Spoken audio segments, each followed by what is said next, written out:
Today's topic is... the Tao's secret missing unit. Good evening, ladies and gentlemen, and welcome once again to Waypan. I'm Cal. And I'm Sunny. Visual design can tell you a lot about a faction. And this all comes down to their shape design, the colors that they use, and even the elements that are present on them. In fact, this is the whole premise behind our design versus lore series, and you know how little variation there is between Space Marines. Yet, with that small amount of variation, Sunny is able to guess an enormous amount behind each of the legions. It's all about contextual clues. Speaking of contextual clues, we have been doing some deep dives visual analysis wise into the various factions in 40k, and there's something that we noticed with the Tau. There's a missing unit. Oh, and how did we find that? Well, first, let's take a look at the various factions within the faction of the Tau. Alright, let's take a look at the Tau Auxiliary. And within this faction, it consists of the Kroot and the now updated Vespids. If we take a look at the Kroot, they have a lot of triangular pointy shapes, which show that they're the more aggressive part of this faction.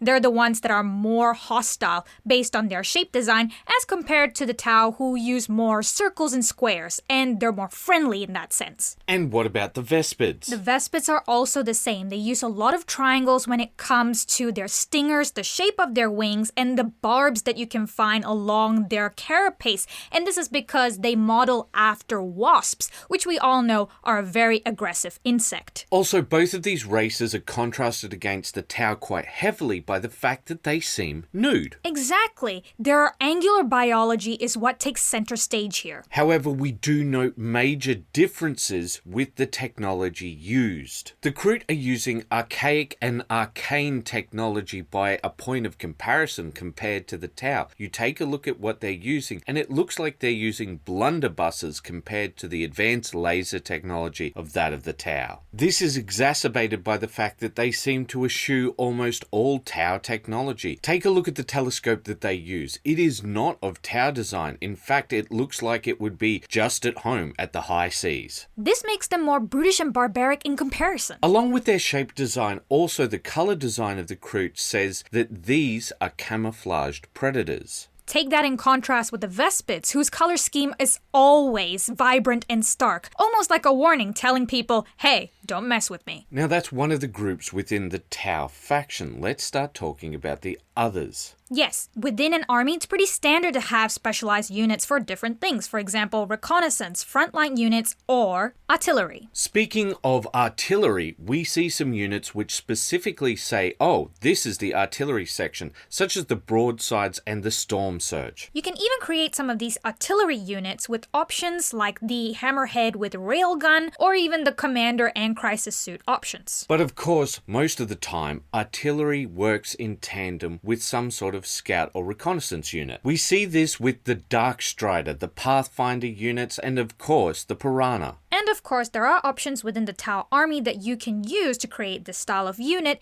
if you kit them out properly. Most of the Tau force is focused around the idea of a mobile, hard-hitting army, especially when contrasted against a lot of the other 40k armies. You can see this with the Crisis and Commander suits, also paired with the fact that a lot of these teams should be paired with the Devilfish. And now finally, 3 minutes into the video, we are finally getting to what you want to see, the missing unit. When it comes to stealth, there are two units that the Tau use. The first, of course, is the Tau stealth battlesuits, and then the Ghost Keel. But two units do not make a stealth force. So what is missing? Obviously, the Ghost Keel could take a commander role or a heavy support role, and the battlesuits could take a more elite role. So what's obviously missing is that of infantry. The whole reason you have a stealth unit is so that they can perform these fine, delicate tasks, and having giant mech suits isn't gonna help with that. As cool as the stealth battlesuits are, I don't see them performing well in corridors and hacking into terminals and doing all of the actions required to be a part of a spy movie. They're definitely not fitting into air vents. Mary Sanguinius. Ho, ho, ho. Now I have a bolt gun.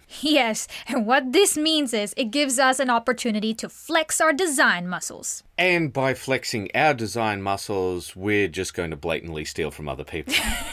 One of the weak points that we noted when it came to the Tau was they do not really show that these things are stealth units. These are pretty normal issues when it comes to model design, but usually this is shown through transitionary effects through painting, like with the Alpha Legion transformation or with the stealth battlesuit transformations. But I actually should point something out that it's not just unique to models, it's unique to Warhammer because other people do show how something could be a stealth unit. Enter the whole reason why we decided to make this video. The Spectre Operatives Unity Council by Anvil Industries really showcased this well. This hex design pattern is used usually to indicate some sort of advanced technology, either some sort of energy barrier or some sort of stealth system. But we're not designing a human auxiliary team or Guvesa, we're designing a Tau unit. So that means that there are 3 key things that we're going to have to change. Heads, hands, and feet. Speaking of, did you enjoy looking up Tau feet? Oh my god, what is wrong with people? Oh yeah. So, our primary issue with this endeavour is that I am not that good at 3D design. In fact, I would say my skills are non-existent. Neither am I. So this leaves the old-fashioned way. I've got some leftover bits from kill teams, and I'm going to have to cut off the feet of these various people and find some Tau feet and stick them on. It's time to slice and dice. In other words, let's get to converting. Cal, you've got invisible feet. Yeah, I found them when I wore an eye patch one time. So walk us through what you've done here. So the first thing I did was see how much of the Spectre Unity stuff that I could use. So for sure, I could use most of the legs, but not all of them. So I cut the legs in half and added the appropriate Tau leg parts so that they would look proper. Now, some of them I'm more successful than others, but that's going to happen. Now, the other part is we always use the torso. And why do we want to use as much of the anvil stuff as possible? The reason that we want to use as much of the anvil stuff as possible is because that shows off the potential stealth tech, all of those hexagon designs and so on. If you take a look, most of the troops are just the legs and the torso, but for some of them I managed to add a lot of the arm parts and that, and you can see on the shoulder pads they've got that hex design as well. And what's the significance of using the hex design in general? Well, like we said before, showing that hex design shows advanced technology, which indicates either stealth or energy technology when it comes to visual design. Right, and you want to incorporate as much of that as possible to really show off that stealth suit design. Yes, exactly. Another thing that we did is we took a look at this as if it was a real kill team. And that's why we've got 11 models here, right? Yep, 10 guys, 1 drone. And what other special things that we've included with the 10 guys? So of course we have a leader model. He's the one with the knife and giving a command. Yeah, that's very obvious. And what about the next guy? So we've got a gunslinger Tau because we thought that that was a really cool idea because they're all about ranged weaponry. And up-close ranged weaponry makes sense for Tau. Yeah, I think that makes sense too. Then we have the spotter. He's the one with the binoculars. And what does he do? Well, he spots things and hopefully puts marker lights or something like that on, something which will make them aim better. Okay, and how about this other guy? This other guy is called the scanner, and his role is to scan for close range threats, that sort of thing. Yeah, all these seem like really sort of spy-like things to do, so I think it makes sense. Yep, and then finally, we have the tripwire guy, or you could call him the bomber, something like that, and you can see he's holding an invisible claymore. Makes a lot of sense. And finally, to round it out, we've got 2 heavy weapon options. One is an ion cannon, I believe they're called, and the other one is a railgun. Wouldn't these make a lot of noise? They would, but these are the kinds of weapons that they have and they use in an act of desperation. Okay, fair enough. I definitely think that I failed on the Tau drone design. I was using the camera drone from the Cyberpunk collection from Anvil Industries, but it's quite small and the piece that I used to have it levitating was quite large, so that's my fault. I understand that, but I think it kind of looks like it's docking itself into some station to transmit the information that it's in, collected on the field. Yeah, that could be one way of interpreting it. Maybe if you sort of like glued it on an angle, maybe it would look a bit... Or maybe if I increased the size of the file and just printed it at a larger size, that might have been a better idea. But still, it's good to see where things fail so that you know how you can do things in the future. These all look great, Cal, but I'm noting some things that are missing, like their one-sided pauldron and their backpack. Okay, so first off, when it comes to the pauldron, this is meant to be a part of how they fire at the enemy. That's meant to be used as one side to block the incoming fire. But these guys deliberately don't have that pauldron because they're meant to look much lighter, like that they're sneaking in somewhere. They're not people who are looking to fight, they're looking to get their job done, and they'll fight if they have to. Do you think perhaps a smaller pauldron would work for these guys instead? Perhaps it could, but that's outside of our design scope. Right. But also the other thing is I don't think it would fit. I think it would make them look too much like a light infantry unit rather than infiltrators. Fair enough. And what about the backpacks? So with that, the reason I wanted to keep it off is also the same reason I don't want to have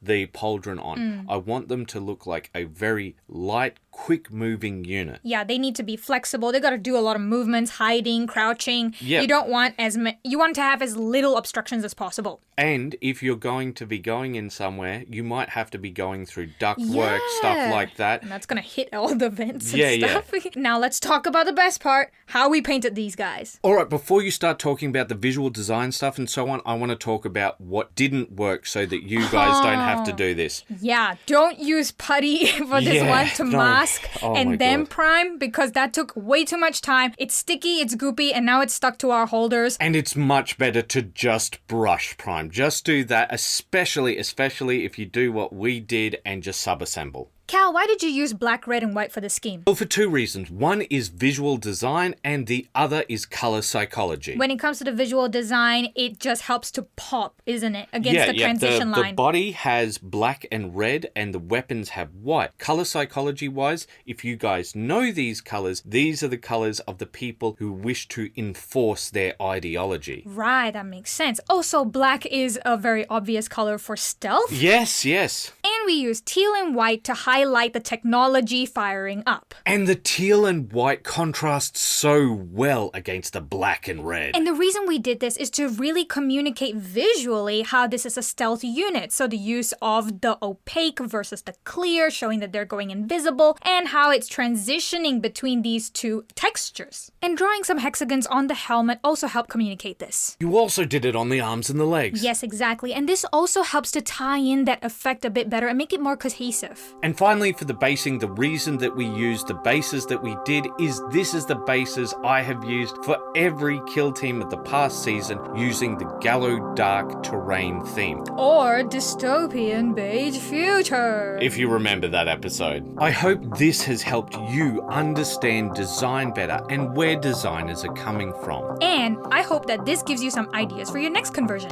We hope that sharing our thought process will help you with that. And as always, keep those brushes wet. Bye-bye.